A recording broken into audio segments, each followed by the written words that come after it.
Hormat. Selamat pagi Pak dan Ibu Guru. Selamat pagi. Selamat pagi semua. Terima kasih, silakan duduk. Terima kasih.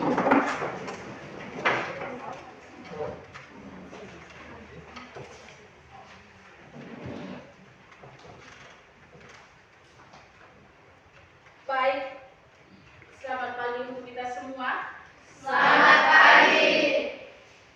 Sebelum kita memulai dengan kegiatan pembelajaran kita pada pagi hari ini,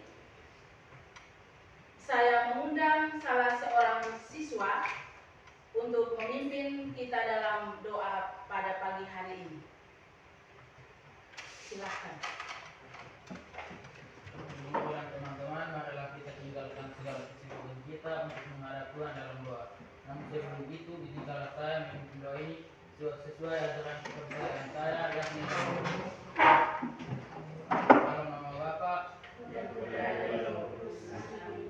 yang Maha Baik dan Maha Pengasih, dan bersyukur dan berterima kasih karena Engkau telah membimbing kami dari tadi hingga sekarang. Dan sebentar lagi kami akan mengikuti kegiatan. Putuslah Roh Kudus-Mu agar menyertai kami. Namamu kami puji kini dalam sepanjang segala masa. Amin. Dalam nama Bapa Dan Roh Kudus. Amin. Silakan duduk kembali.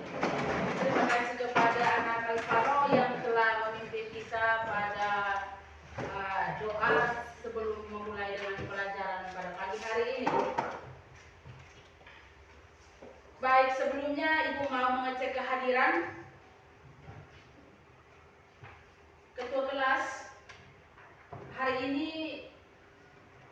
ada siswa yang tidak masuk? Hadir semua Ibu. Hadir semua. Baik, terima kasih untuk informasinya dari ketua kelas. Apa kabar kalian pada pagi hari ini? Luar biasa. Ya, puji Tuhan.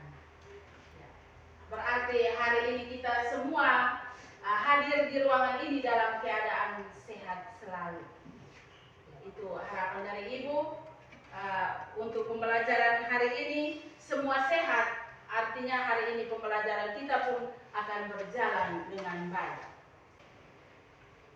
Yang berikut, di sini Ibu mau menanyakan kepada kalian, materi minggu lalu itu kita belajar tentang pelajaran sejarah. Terus topiknya tentang apa? Ya? Manusia purba. Iya, jenis manusia purba yang ada di Indonesia. Oleh karena itu, pada pagi hari ini kita akan belajar tentang proses masuknya agama dan kebudayaan Hindu-Buddha di Indonesia. Namun, sebelum kita memulai dengan pelajaran sejarah dengan materinya proses masuk dan berkembangnya agama Hindu-Buddha di Indonesia, maka di sini kita harus tahu tujuan pembelajaran yang harus kita capai pada pagi hari ini. Ya, yang pertama, menganalisis sumber dan teori masuknya agama dan kebudayaan Hindu-Buddha di Indonesia. Yang kedua, mengamati,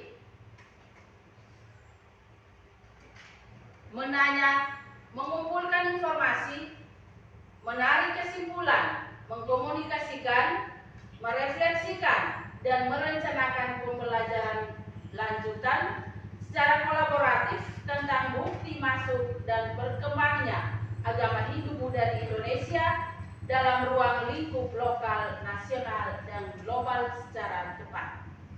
Ya, jadi itu hal yang kedua dari tujuan pembelajaran. Yang ketiga, menyajikan hasil diskusi tentang proses masuknya agama dan kebudayaan Hindu-Buddha di Indonesia serta pengaruhnya pada kehidupan masyarakat Indonesia masa kini. Jadi itu adalah 3 tujuan pembelajaran yang akan kita capai pada pagi hari ini. Pada pagi hari ini kita akan akan belajar tentang proses masuknya agama dan kebudayaan Hindu-Buddha di Indonesia. Namun sebelum kita mulai dengan materi yang akan kita bahas, di sini kita harus tahu lebih dahulu tujuan pembelajaran yang akan kita capai pada pagi hari ini. Yang pertama, menganalisis sumber dan teori masuknya agama dan kebudayaan Hindu-Buddha di Indonesia. Yang kedua, menyajikan hasil diskusi tentang proses masuknya agama dan kebudayaan Hindu-Buddha di Indonesia, serta pengaruhnya terhadap kehidupan masyarakat Indonesia masa kini. Yang ketiga, mengamati, menanya, mengumpulkan informasi, mengorganisasikan informasi, menarik kesimpulan, mengkomunikasikan, merefleksikan, dan merencanakan pembelajaran lanjutan secara kolaboratif tentang bukti masuk dan pengaruh berkembangnya agama Hindu-Buddha di Indonesia dalam ruang lingkup lokal, nasional, dan global secara tepat. Ya, ini adalah 3 tujuan pembelajaran yang harus kita capai pada pagi hari ini. Di sini ada pemahaman bermakna, memahami tentang teori dan pengaruh agama Hindu-Buddha dapat memberikan pengetahuan tentang dari mana asal-usul kepercayaan Hindu-Buddha dan mengaitkan dengan keberadaan agama Hindu-Buddha di Indonesia saat ini. Ya, di sini Ibu mau menanyakan, kira-kira kita di sini ada tempat beribadah untuk umat Hindu dan Buddha tidak? Di kabupaten kita, Kabupaten Timur Tengah Utara, di sini ada pura, ada wihara tidak? Tidak. Tidak. Kalau pura untuk umat Hindu ada. Ya, letaknya itu ada di arah Kodim. Itu ada. Jadi, Ibu janjikan kepada kalian semua, suatu saat mungkin minggu depan kita akan ke sana. Kita mau mengamati secara langsung kira-kira bentuk pura itu seperti apa. Betul tidak?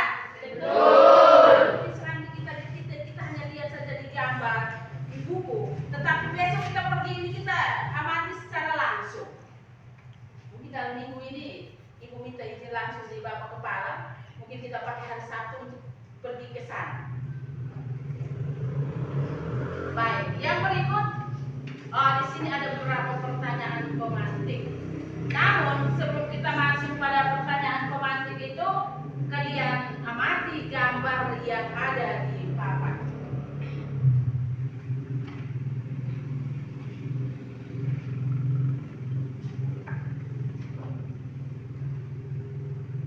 Baik, gambar yang ada di papan, kita sudah lihat. Kita mungkin lihat melalui media elektronik dan media massa. Ibu mau tanyakan, kira-kira gambar di papan itu gambar apa? Gambar candi. Di mana candi yang ada di papan itu adalah Candi Borobudur. Candi Borobudur itu letaknya di mana? Baik, silakan. Berada di Magelang, Jawa Tengah. Magelang, Jawa Tengah. Terima kasih untuk anak Anda yang sudah menjawab letak dari Candi Borobudur. Pertanyaan yang berikut,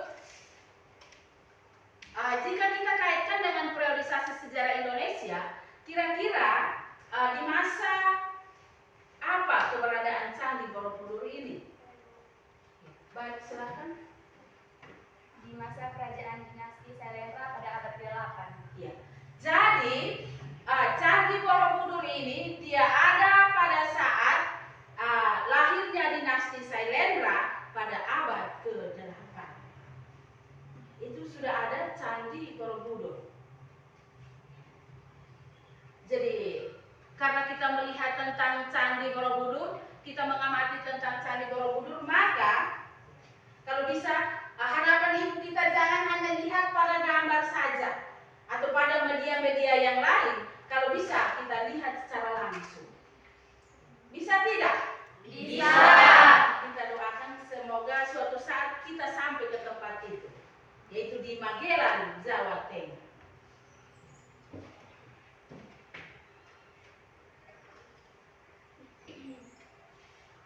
Ya, baik. Sebelum Ibu membagikan kalian kepada beberapa kelompok, di sini kita melakukan yang namanya ice breaking. Silakan bantu berdiri.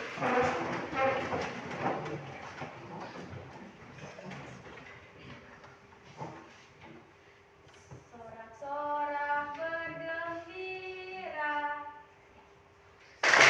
Sorak-sorak bergembira, bergembira semua. Sorak-sorak bergembira, bergembira semua. Terima kasih. Silakan duduk. Baik, kita masuk pada kegiatan yang berikut. Pada pagi hari ini Ibu akan membagikan kalian pada beberapa kelompok untuk kita mendiskusikan beberapa hal tentang proses masuk dan berkembangnya agama Hindu-Buddha di Indonesia. Ya. Jadi di sini kelompok 1, kelompok 2, kelompok 3, kelompok 4, dan kelompok 5. Karena duduknya itu sudah bentuk letter U, maka kita ikuti tempat-tempat duduk yang kalian sudah bentuk. Ibu mengecek ulang kelompok 1 mana? Kelompok 2, kelompok 3, kelompok 4, kelompok 5. Ya. Oleh karena itu kelompok 1 Ibu beri nama kelompok Brahmana. Kelompok 2 adalah kelompok Waisya. Kelompok 3 adalah kelompok Satria. Kelompok 4 kelompok Sudra. Kelompok 5 adalah kelompok Anusbani. Mengapa demikian? Karena hari ini kita belajar tentang proses masuknya agama Hindu-Buddha di Indonesia yang dibawa oleh 5 teori. Yang pertama Brahmana, Satria, Waisya, Sudra, dan Anusbani.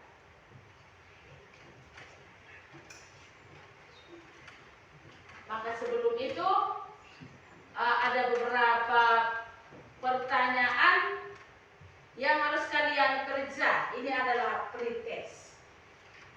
Oleh karena itu siapkan kertas, ballpoint untuk kerjakan 2 nomor soal yang ada. Soalnya ada di layar. Waktu 5 menit. Soal nomor 1, bagaimana menurut pendapat kalian tentang proses masuknya agama Hindu-Buddha di Indonesia?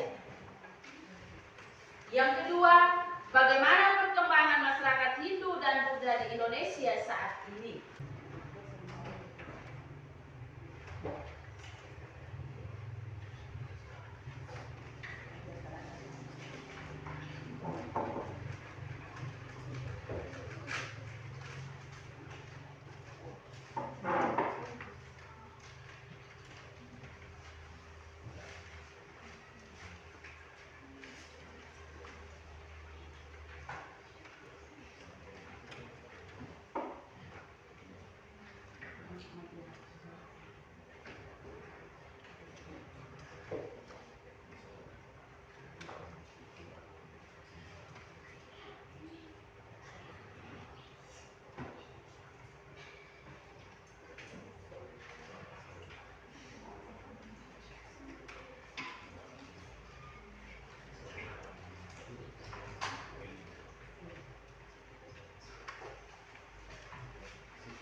Baik,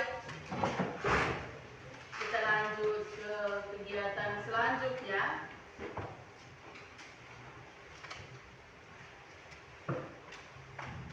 Karena di sini model pembelajaran yang Ibu pakai adalah problem basic learning, maka di sini ada 5 sintak yang harus kita lakukan. Yang pertama adalah mengorientasikan siswa pada masalah. Maka di sini Ibu ajak kalian supaya kita melihat, mengamati video yang ada pada layar.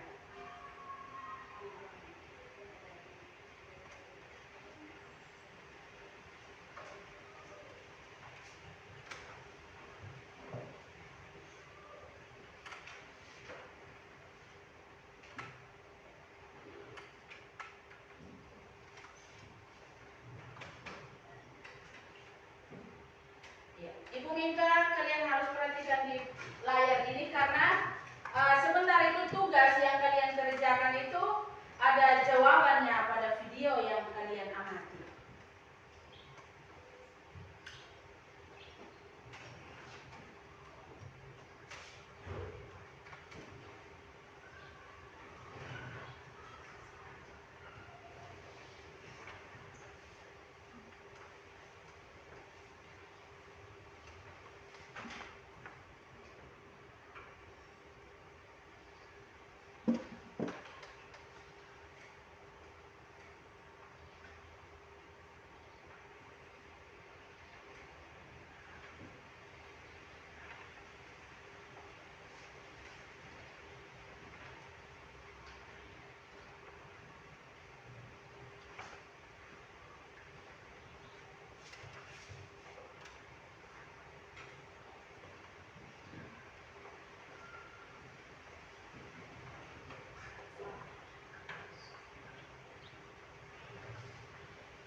Dengan demikian video yang kalian amati sudah selesai.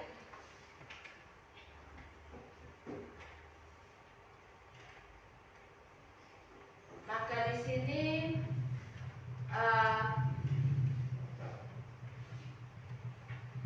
Ibu mau menanyakan sedikit kepada kalian tentang apa yang kalian lihat atau amati pada video yang tadi kita sudah lewati ini.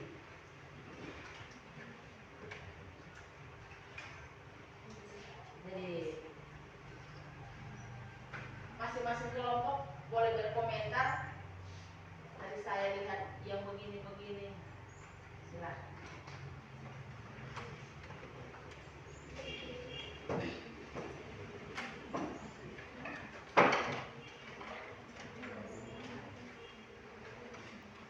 Silakan.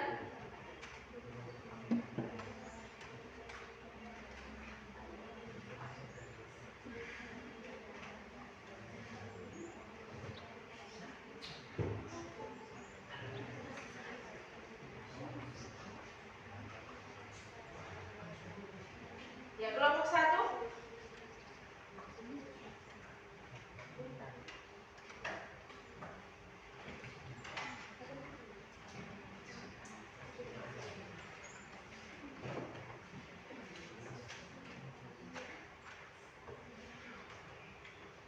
Kelompok 2. Kelompok 3. Ya, silakan kelompok 3. Apa yang tadi kalian amati melalui video yang kalian tadi sudah nonton tadi.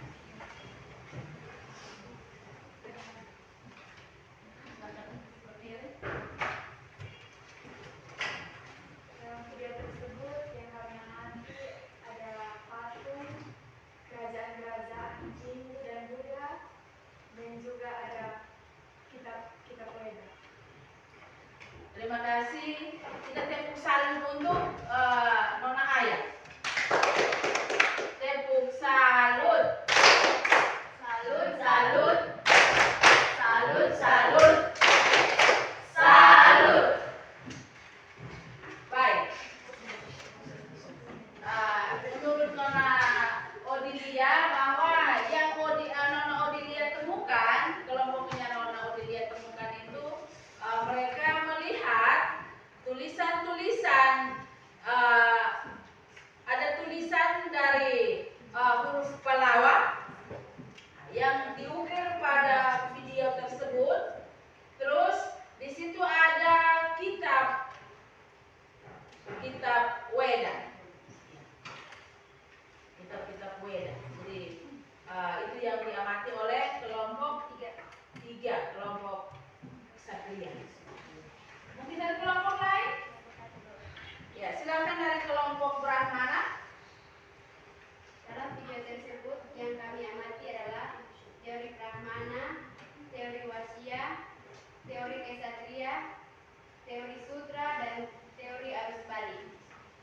Ya, terima kasih kepada kelompok Brahmana yang telah menjawab pertanyaan Ibu setelah mereka mengamati video yang ditayangkan pada layar. Kita tepuk salut untuk kelompok 1. Tepuk salut. Salut, salut. Salut, salut. Salut.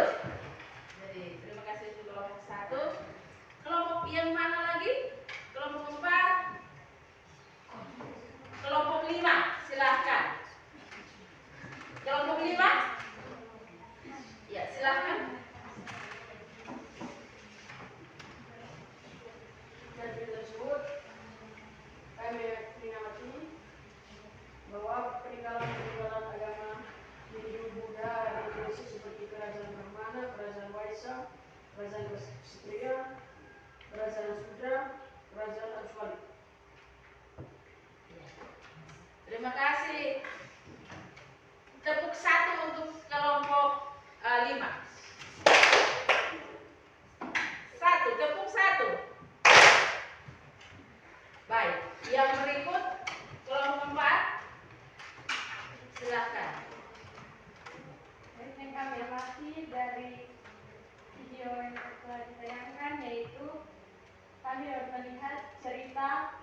dan teori-teori yang terdapat dalam materi, yaitu teori Brahmana, teori Waisya, teori Ksatria, Sudra, dan arus balik. Dan juga dapat melihat prasasti-prasasti dan peninggalan-peninggalan dari agama Hindu dan Buddha di Indonesia. Terima kasih. Kita tepuk satu lagi untuk kelompok 4. Baik. Kelompok 2 silakan. Kelompok 2.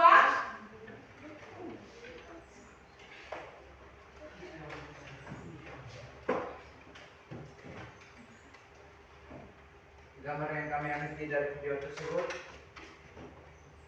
adalah berlayar, berdagang, dan peninggalan batu bata. Di sana mungkin. Terima kasih kepada kelompok Waisya yang telah menjawab pertanyaan dari Ibu. Kita tepuk satu untuk kelompok Waisya. Baik, terima kasih kepada kalian dari kelompok 1 sampai dengan kelompok 5 yang telah menjawab pertanyaan dari Ibu. Kita beralih lagi ke sintak yang kedua, mengorganisasikan siswa untuk belajar. Oleh karena itu, pada bagian sintak kedua ini, Ibu akan membagikan LKPD kepada kalian.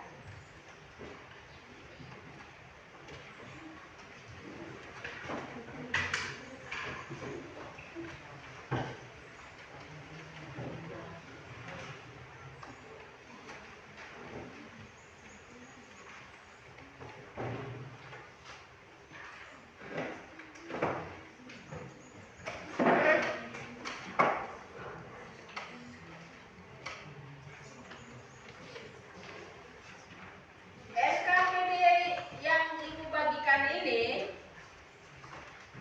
di dalamnya itu ada masalah-masalah yang kalian harus selesaikan. Jadi Ibu mohon kalian supaya kalau bisa kalian boleh mengerjakannya dengan baik. Oleh karena itu, kelompok 1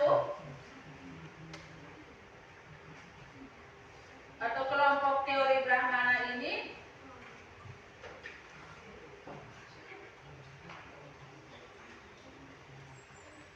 dalam teori Brahmana dijelaskan para pendeta dilarang menyeberangi lautan. Lalu, bagaimana mereka sampai ke Indonesia?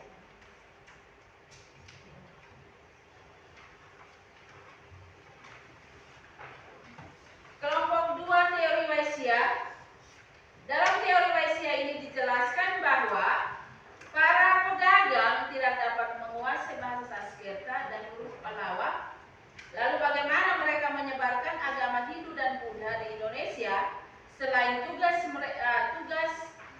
dari teori Waisya ini adalah berdagang. Mereka tiap hari hanya berdagang saja, jadi mereka tidak mampu untuk belajar bahasa Sanskerta dengan yang hurufnya adalah huruf Pallawa. Kelompok 3 teori Ksatria. Dalam teori ini kita tahu bahwa ksatria, seorang prajurit, adalah garda terdepan menjaga istana kerajaan. Lalu, bagaimana mereka bisa dianggap sebagai penyebar agama Hindu di Indonesia?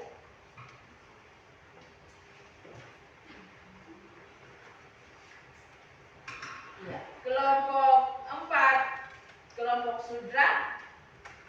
Dalam teori Sudra dijelaskan kehidupan golongan Sudra adalah rakyat jelata yang tidak memiliki uang. Lalu, bagaimana mereka sampai ke Indonesia dan dianggap sebagai penyebar agama Hindu dan Buddha di Indonesia?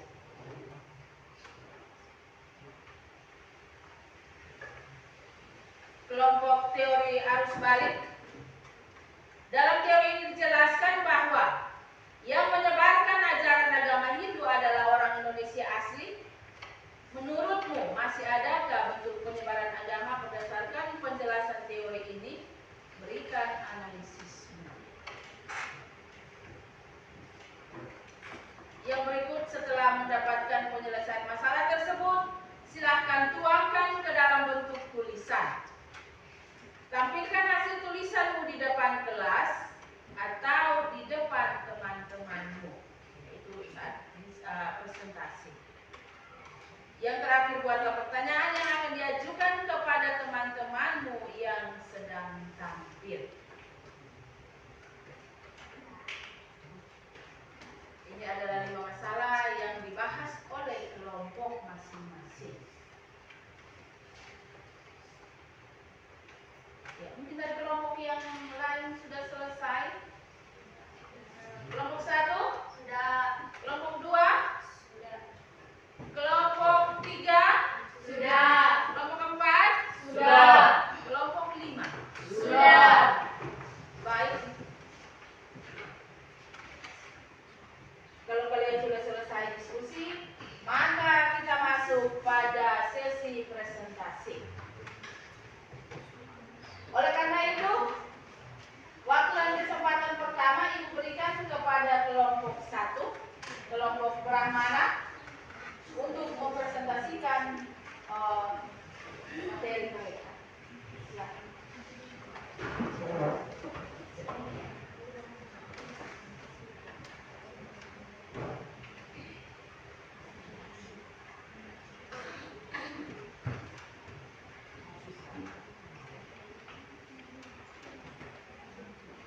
Selamat pagi, Ibu dan teman-teman.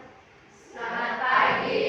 Terima kasih atas waktu dan kesempatan yang diberikan kami kelompok Brahmana untuk mempresentasikan hasil diskusi kami kepada saudara pemateri dan rekan-rekan yang saya hormati. Terima kasih atas waktu dan kesempatan yang diberikan kepada saya. Jadi saya akan membacakan hasil diskusi kami dari kelompok Brahmana mengenai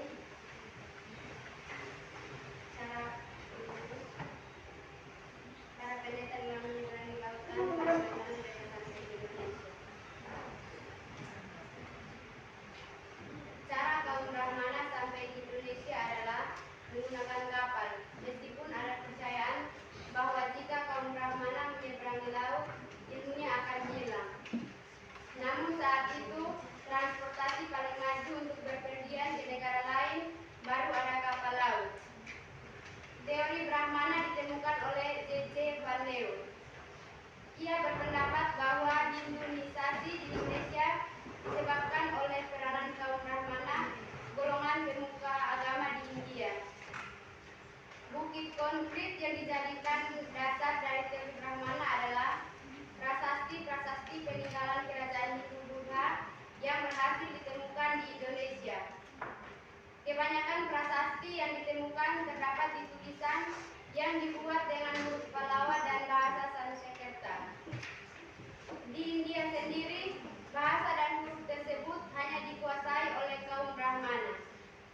Kemudian dikutip dari Wikipedia, para Brahmana menyebarkan agama Hindu-Buddha dengan cara mereka datang ke Nusantara atas undangan dari kepala suku dan raja. Pada awal Masehi, dunia kemaritiman sudah berkembang dengan baik. Terbukti banyak pedagang Cina dan India yang datang ke Indonesia menggunakan kapal. Dengan demikian, cara kaum Brahmana sampai di Indonesia adalah dengan menggunakan kapal, meski ada kepercayaan bahwa jika kaum Brahmana menyeberangi laut, ilmunya akan hilang. Namun saat itu, transportasi paling maju untuk berpergian ke negara lain baru ada kapal laut. Inilah hasil diskusi dari kelompok Brahmana. Waktu selanjutnya saya berikan kepada saudari moderator. Inilah hasil diskusi kami kepada lain untuk memberikan pendapat. Waktu dan kesempatan saya berikan. Terima kasih atas waktu dan kesempatan yang diberikan kepada kami kelompok Asia. Kami akan memberikan pertanyaan kepada kelompok Brahmana. Bagaimana masuknya agama Hindu dan Buddha di Indonesia menurut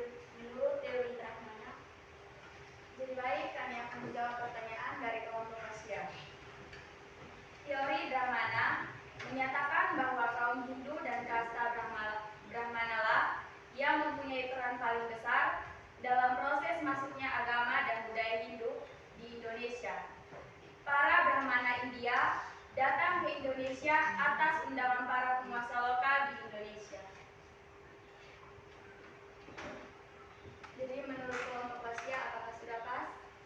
Pas. Baik. Terima kasih kepada kelompok 1 yang telah mempresentasikan materi mereka tentang bagaimana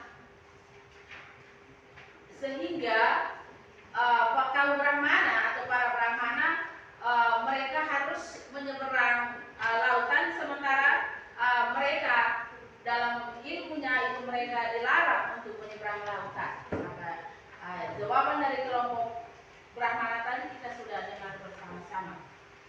Oleh karena itu kita berikan aplaus atau tepuk salut kepada kelompok 1.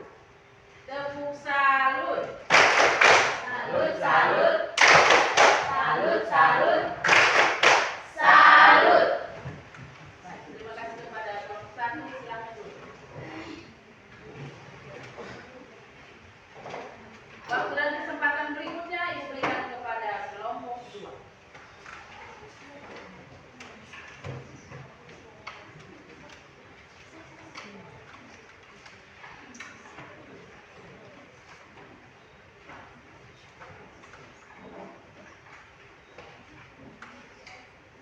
Selamat pagi Bu Guru dan teman-teman. Selamat pagi. Terima kasih atas waktu dan kesempatan yang diberikan kepada kami kelompok Asia. Kami akan mempresentasikan hasil diskusi kami. Selanjutnya data yang kepada sebagai penelitian. Baik, saya akan membacakan hasil diskusi kami. Berdasarkan teori Asia yang dikembangkan oleh Enrico, masuknya agama dan kebudayaan Hindu Buddha di wilayah para pedagang yang asalnya dari India.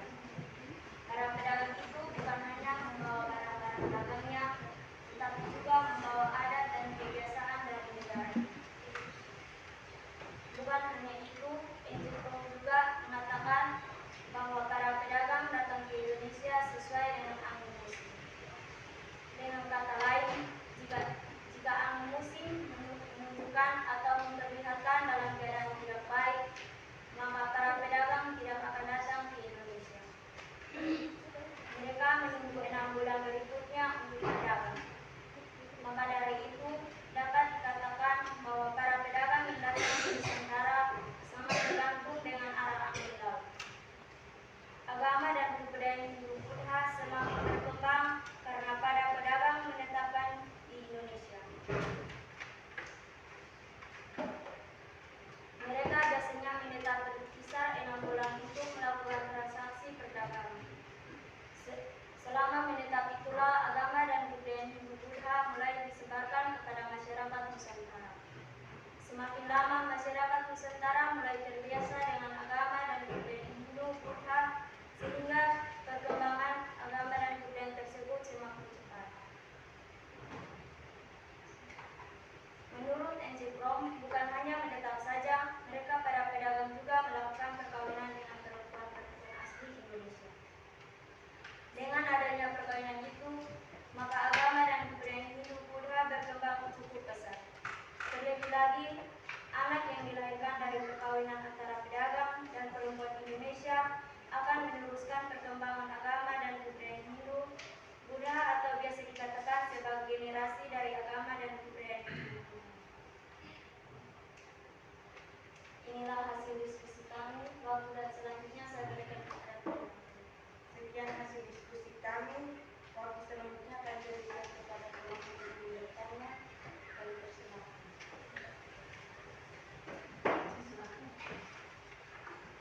Jadi baik, kami dari kelompok Brahmana akan memberikan pertanyaan kepada kelompok Asia. Pertanyaannya adalah, jelaskan sedikit tentang pendapatnya Enrico tentang teori wasiat. Jadi baik, saya akan menjawab pertanyaan dari kelompok Brahmana. Menurut Enrico, menyatakan bahwa motivasi terbesar datangnya bangsa India ke Indonesia adalah untuk berdagang. Dan golongan terbesar yang datang ke Indonesia adalah pedagang India, yaitu kasta Wasya. Mereka tinggal di Indonesia, bahkan menikah juga dengan orang Indonesia. Selanjutnya mereka selalu melakukan hubungan sosial tidak saja dengan masyarakat Indonesia secara umum, tetapi juga dengan pemimpin kelompok masyarakat. Sehingga lewat interaksi tersebut itu, mereka menyebarkan dan memperkenalkan agama dan budaya mereka. Sekian dan terima kasih. Apakah kelompok Brahmana puas? Ya, baik, kita berikan tepuk salut untuk kelompok 2. Tepuk salut. Salut, salut. Salut, salut. Salut. Terima kasih kepada kelompok 2. Silakan duduk. Waktu dan kesempatan selanjutnya diberikan kepada kelompok 3. Teori Satria. Silakan. Selamat pagi Bu dan teman-teman. Selamat pagi. Baik, terima kasih atas waktu dan kesempatan yang diberikan kepada kelompok kami, kelompok Satria, untuk mempresentasikan hasil diskusi dari kelompok kami. Kepada saudara pemateri, waktu dan kesempatan saya berikan. Baik, terima kasih kepada saudara materi, moderator yang telah memberikan kesempatan kepada saya untuk mempresentasikan atau membacakan hasil diskusi kami. Menurut FDK BOS, pada masa lampau di India sering terjadi perang antar golongan. Para prajurit yang kalah kemudian meninggalkan India. Rupanya para prajurit tersebut ada yang sampai ke wilayah Indonesia. Para prajurit itulah yang kemudian berusaha mendirikan koloni-koloni baru sebagai tempat tinggal. Di tempat baru tersebut terjadi proses penyebaran agama dan budaya Hindu. Masuk dan berkembangnya agama Hindu ke Indonesia bisa dilihat pada berdirinya beberapa kerajaan bercorak Hindu. Contohnya seperti kerajaan Tarumanegara, kerajaan Kutai, dan kerajaan Mataram. Berdirinya kerajaan tersebut juga melibatkan para ksatria yang berasal dari India. Inilah hasil diskusi kami. Waktu dan selanjutnya saya berikan kepada moderator. Baik, terima kasih kepada saudara pemateri. Waktu selanjutnya saya akan membuka sesi tanya jawab kepada kelompok yang ingin bertanya. Waktu selanjutnya saya berikan.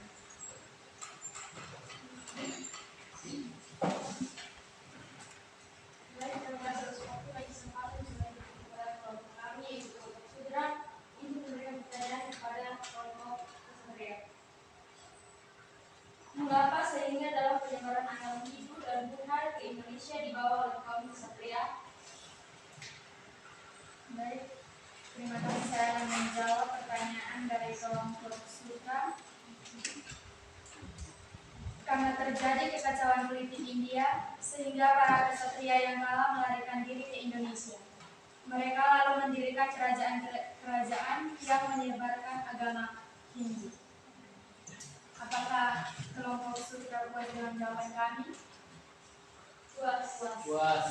Ya, baik, kita tepuk salut untuk kelompok Satria. Tepuk salut. Salut, salut. Salut, salut. Salut. Terima kasih, silakan duduk. Waktu dan kesempatan berikutnya Ibu berikan kepada kelompok Sudra. Silakan. Selamat pagi, Ibu dan teman-teman. Selamat pagi. Baik, terima kasih atas waktu yang kami peroleh. Kami dari kelompok Sudra mempresentasikan hasil diskusi kami. Waktu selanjutnya saya berikan kepada selanjutnya. Terima kasih atas waktu dan kesempatan yang diberikan kepada saya untuk membacakan hasil diskusi dari kelompok Sudra. Dalam teori Sudra dijelaskan kehidupan golongan Sudra adalah rakyat jelata yang tidak memiliki uang, lalu bagaimana mereka sampai ke Indonesia dan dianggap sebagai penyebar agama Hindu Buddha di Indonesia. Alasan mengapa para golongan dari Sudra menyebarkan ajaran agama Hindu di Indonesia, yaitu karena mereka ingin mengubah nasib, berupa dapat hidup lebih baik dan layak. Oleh karena itu, para golongan Sudra memiliki memilih untuk meninggalkan negara India dan pergi ke negara lain. Apabila di negara India mereka menjadi seorang budak, setelah sampai di negara Indonesia mereka memperoleh kehidupan yang lebih baik, serta dihargai oleh masyarakat sebab tidak ada sistem kasta yang mengikat. Hal ini barangkali membuat para ahli menyatakan bahwa Sutralah membawa ajaran Hindu di Indonesia. Inilah hasil diskusi dari kelompok Sutra. Aku selanjutnya mengingatkan kepada saudara moderator.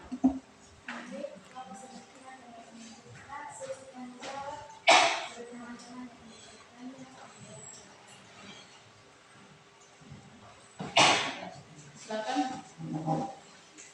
Terima kasih atas waktu kesempatan dan juga kepada saya untuk bertanya kepada kelompok.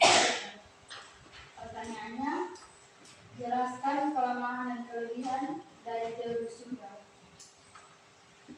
Baik, dari kelompok Sutra akan menjawab pertanyaan dari kelompok arus balik. Kelebihan teori Sutra. Para budak atau tawanan lebih cepat akrab dengan masyarakat sekitar sehingga lebih mudah berkomunikasi. Kelemahannya, budak dan tawanan tidak memahami bahasa Sanskerta dan huruf kalal. Apakah dari kelompok arus balik kuasa penjawab yang diberikan harus membahas? Baik, kita tepuk salut untuk kelompok 4. Silakan. Tetap berdiri kelompok 4. Tepuk salut. Salut, salut. Salut, salut. Salut. Terima kasih, silakan dulu. Kesempatan yang berikutnya diberikan kepada kelompok 5, kelompok arus balik untuk mempresentasikan materi mereka.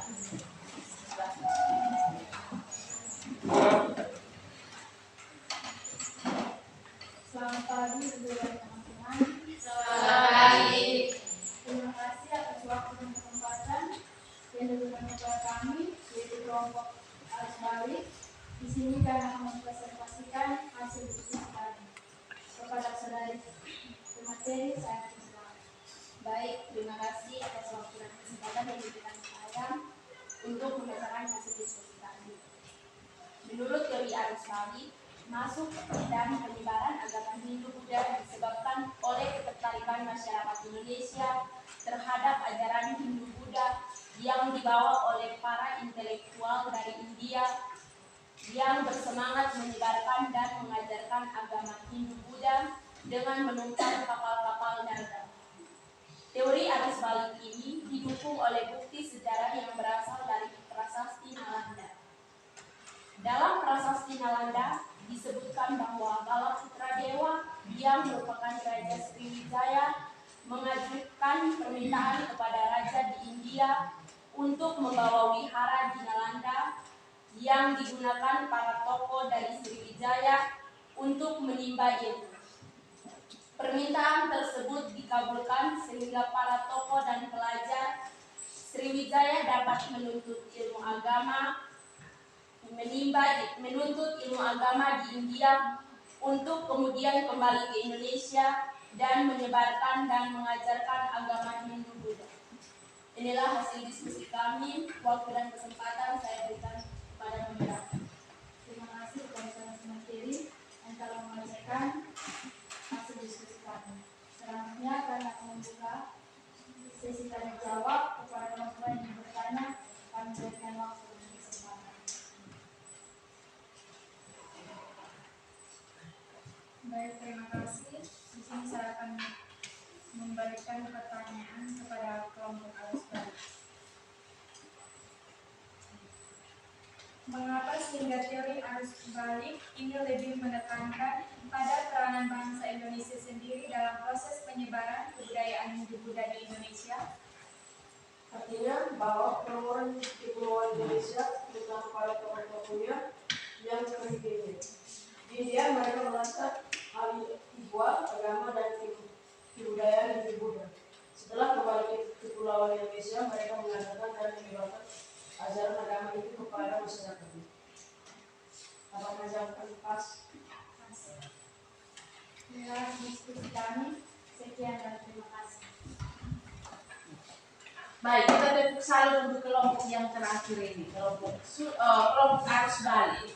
Tepuk salut. Salut, salut. Salut, salut. Salut. Terima kasih telah hadir. Dengan demikian berakhirlah diskusi dan presentasi dari setiap kelompok, dari kelompok Brahmana, Ksatria, Waisya, Sudra, dan arus balik. Oleh karena itu kita akan melangkah ke kegiatan yang berikut,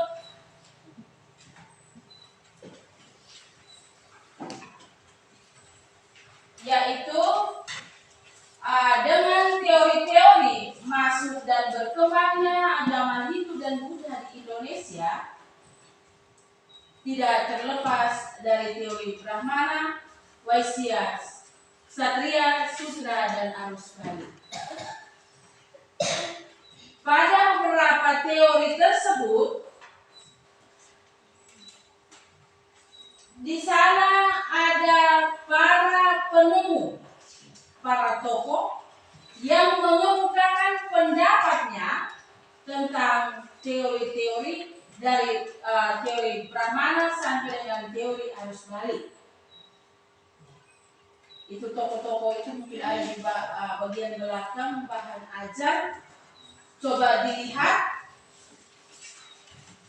Dan di sana juga ditemukan bahwa di sana ada kelemahan dari teori Brahmana, Ksatria, Waisya, Sudra, dan arus balik. Sehingga tadi itu dari setiap kelompok sudah mempresentasikan masalah mereka. Maka di situ nanti kalian pelajari kembali. Setelah kita pulang sampai di rumah, kita pelajari kembali materi yang akan kita bahas lagi.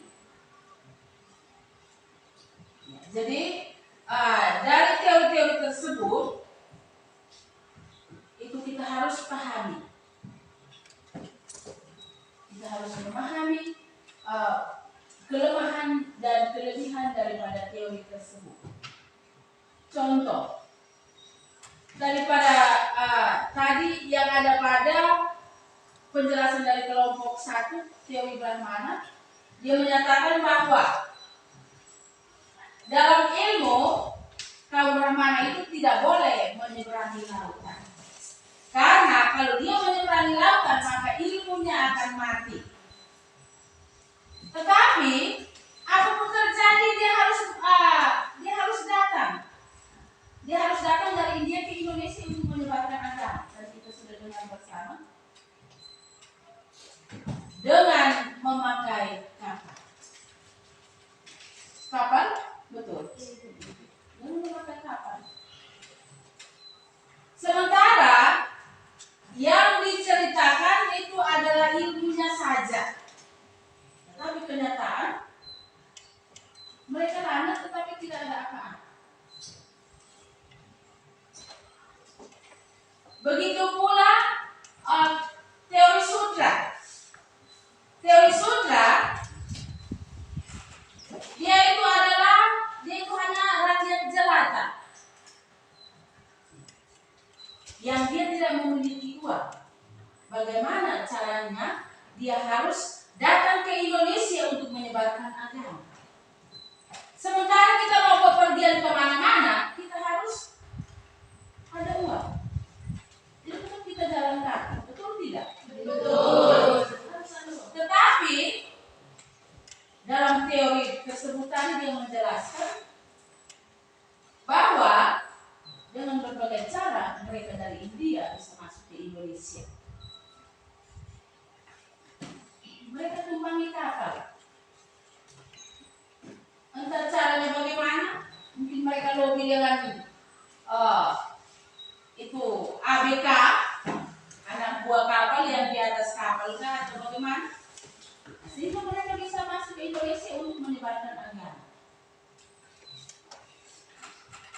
dan yang kelompok-kelompok lain. Kelompok Brahmana yang tergolong pada kelompok Brahmana adalah kaum pendeta. Kaum pendeta yang adalah penyebar agama Hindu dan Buddha di Indonesia.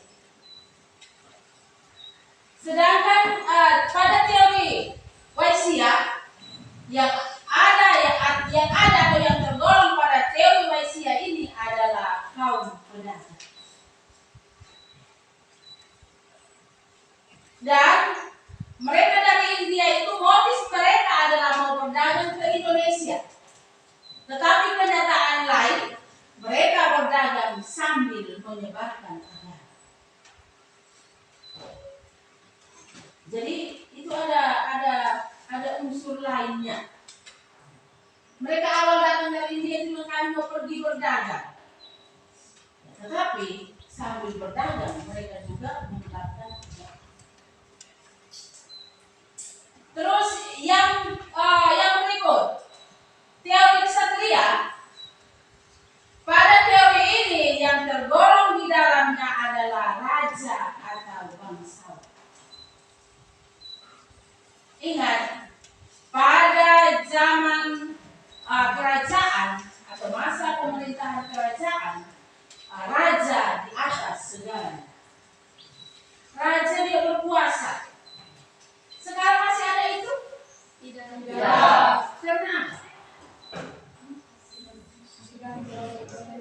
Kenapa? Karena sistem pemerintahan sekarang berbeda. Sistem pemerintahan sekarang sistem apa? Presidensial. Jadi kita semua paling adalah presiden. Kita semua itu diatur. Ada tingkatannya.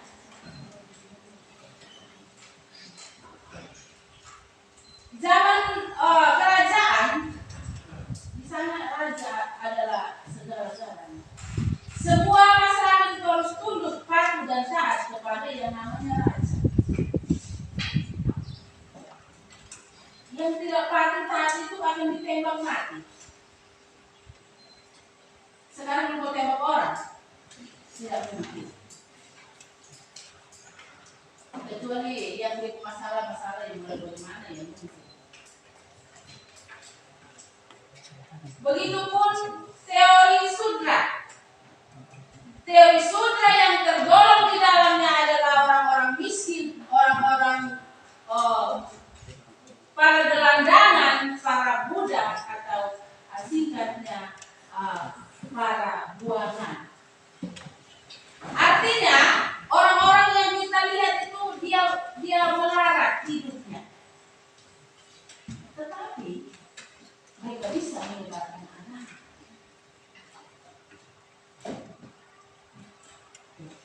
Di mata kita orang miskin itu kadang kita tidak peduli. Jangan orang miskin, orang yang kita itu kalau gelandangan, apalagi gelandangan itu. Kita lewat dan dia ganggu kita kan kita mati. Karena gelandangan bilang, Isma nggak mau gimana? Kita terima atau kalau dia ini kita mati. Artinya kita tidak suka. Yang berikut para buangan seperti orang gila. Yang dilihat oleh mata manusia itu kita tidak suka.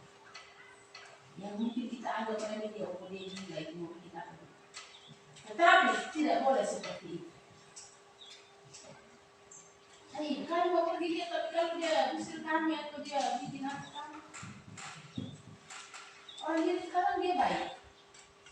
Kalau bikin setan datang itu lebih mendekat. Maka yang tergolong di dalam kaum sudra itu adalah orang-orang miskin, orang-orang budak, para gelandangan, dan orang-orang buangan. Yang terakhir adalah teori arus balik. Teori arus balik Mereka itu hanya berjalan terus. Hidup mereka itu mereka hanya di atas kapal. Mereka di atas kapal dari satu tempat ke tempat yang lain. Ingat, waktu lalu itu zaman dahulu, ya, atau pada zaman masuk dan berkembangnya agama Hindu di Indonesia waktu itu, saat mereka mau berlayar dengan memakai kapal, di sana juga mereka memakai kompas, mengikuti arah angin. Jadi kalau angin kita bawa kita kemana yang kita tidak tahu dia punya tempat, itu kita jalan saja karena angin yang kita bawa kita ke sana. Lain daripada yang sekarang. Sekarang ini modern, ini kita pokoknya semua serba modern. Mau sampai di mana kita mau berhenti di situ, transit di situ, berhenti di situ. Lain dengan kita yang mengendarai, biasanya mengendarai mobil. Kita yang bisa numpang mobil itu kan kita sudah tahu, oh terminalnya di sini, ada satu di tengah jalan, di tengah jalan. Lain dari pelayaran lautan dan udara. Seperti itu. Jadi untuk teori ini mereka hanya menyeberang di lautan terus dengan memakai kapal, dengan dibantu oleh kompas sebagai penunjuk arah mata angin.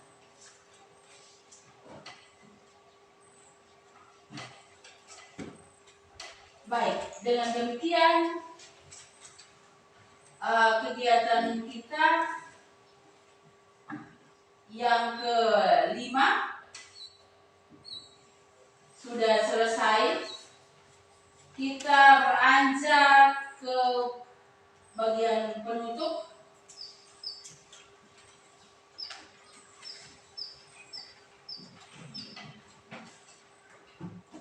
Ya, sebelum kita menutup kegiatan ini,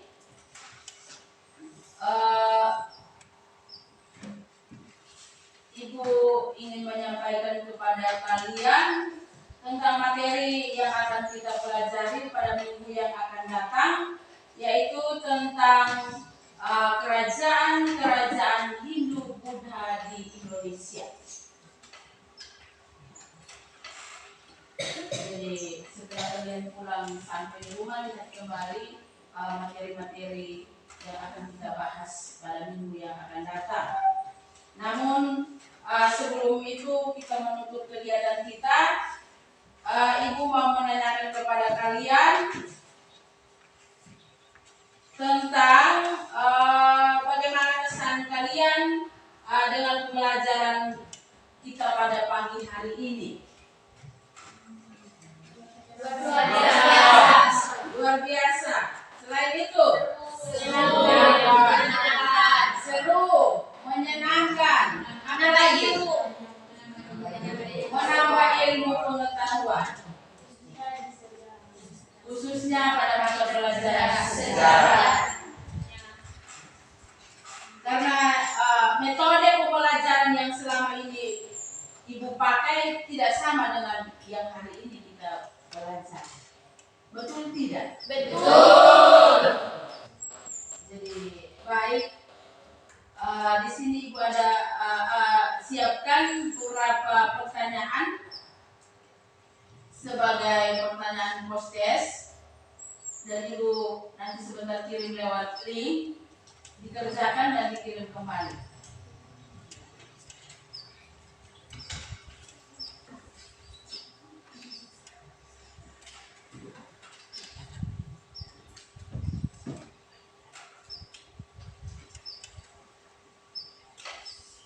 Baik, sebelum kita menutup pembelajaran kita, mari kita bangkit berdiri untuk menyanyikan sebuah lagu sorak-sorak bergembira. Sorak-sorak bergembira. 3.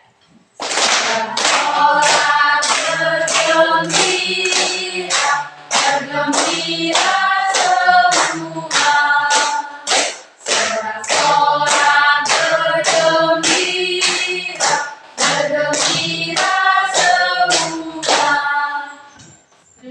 Silakan duduk.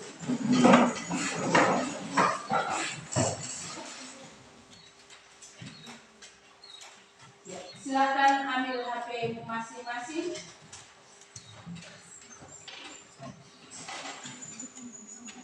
Di sini Ibu akan kirim link.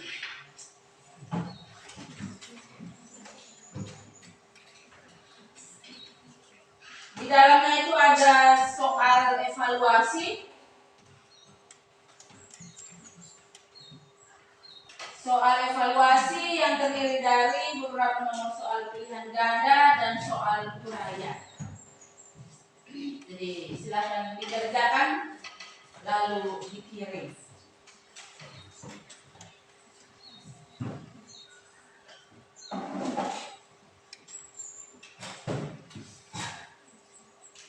Ya, waktu 5 menit.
Sudah selesai? Sudah Ibu.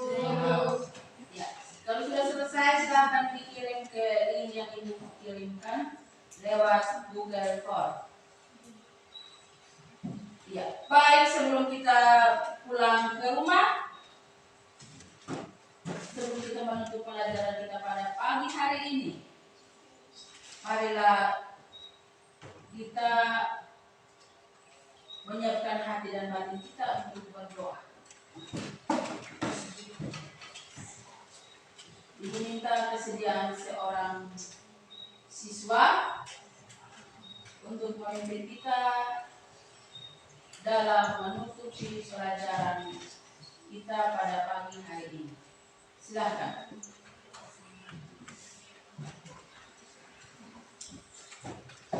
Silakan Pak Amir.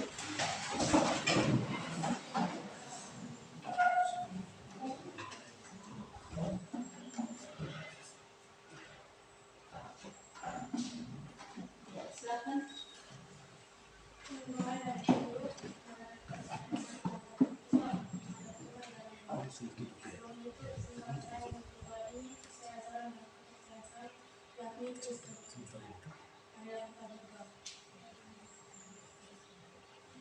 Terima kasih ya Bapak, kami juga telah menjaga dan mendidik kami dari tadi mulai kegiatan hingga berakhir. Dan sebentar lagi kami akan pulang ke rumah masing-masing. Dan sebelum itu, jaga dan didik kami agar kami dapat tiba di rumah kami dalam keadaan sehat selalu. Inilah doa kami ya Tuhan, dalam nama Yesus Kristus kami datang dan berdoa.